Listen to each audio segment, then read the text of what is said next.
আসসালামু আলাইকুম প্রিয় ভিউয়ার্স। আজকে আপনাদের শোনাবো হজরত মুসা আলাইহিস সালামের যুগে আল্লাহ তার রহমত দিয়ে এক ব্যক্তিকে মুহূর্তে মহাপাপী থেকে মহানিক্কার কিভাবে বানিয়েছিলেন। চলুন শোনা যাক।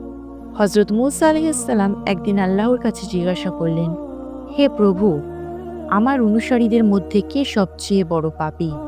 আল্লাহ জবাব দিলেন, যে ব্যক্তি সর্বপ্রথম এই পথ অতিক্রম করবে সে ব্যক্তিই হলো তোমার অনুসারীদের মধ্যে বড় পাপী। আল্লাহর কথা অনুযায়ী হজরত মুসা আলাইহিস সালাম বসে দেখছেন। কিছুক্ষণ পর দেখলেন এক ব্যক্তি ছোট্ট একটি ছেলেকে কোলে করে পথ অতিক্রম করছে। হজরত মুসা আলাইহিস সালাম বুঝে ফেললেন এই সেই বড় পাপী। হজরত মুসা আলাইহিস সালাম আল্লাহকে বললেন, হে প্রভু, এখন আমাকে সবচেয়ে নিক্কার মানুষটিকে দেখান। আল্লাহ জবাব দিলেন, সূর্য ডুবার সাথে সাথে যে লোকটি তোমার পূর্বস্থান দিয়ে চলে যাবে সেই হল সবচেয়ে বড় নিক্কার। হযরত মুসা আলাইহিস সালাম সূর্য ডুবার বেশ আগে থেকে বসে রইলেন।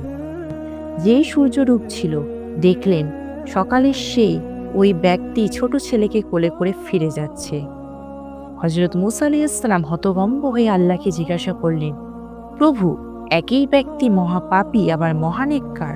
প্রিয় ভিউয়ার্স, আমার বলা গল্পটি যদি এই পর্যন্ত আপনাদের ভালো লেগে থাকে তাহলে আমার এই ছোট্ট চ্যানেলটিতে লাইক, কমেন্ট ও সাবস্ক্রাইব করে আমার পাশে থাকুন। আসুন শুনে নিই গল্পের পরবর্তী অংশ। আল্লাহ বললেন, হে মুসা, সকালে যখন এই ব্যক্তি ছেলেকে সাথে নিয়ে তোমাকে অতিক্রম করে জঙ্গলে প্রবেশ করল তখন কোলের ছেলেটি বাবাকে প্রশ্ন করেছিল, বাবা, এই জঙ্গল কত বড়?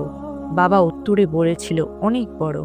ছেলে আবার প্রশ্ন করল, বাবা, জঙ্গলের থেকে কি বড় কোনো কিছু আছে?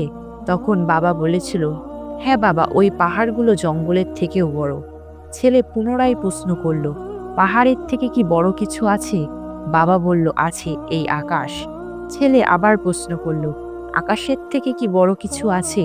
সেই ব্যক্তি বলল, হ্যাঁ, আমার পাপ এই আকাশের থেকেও বড়।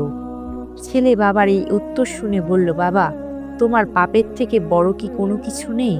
তখন বাবাটি চিৎকার দিয়ে ছেলেটিকে জড়িয়ে ধরে কাঁদতে কাঁদতে বলল, আমার পাপের থেকেও অনেক অনেক বড় আমাদের আল্লাহর রহমত।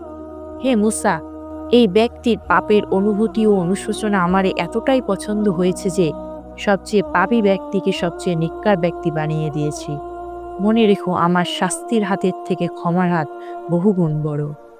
হে আল্লাহ, আপনি আমাদের সকলকে পিছনের গুনাহ সমূহ ক্ষমা করে দিন। আমাদেরকে একটি গুনাহমুক্ত সুন্দর জীবন দান করুন। আমিন।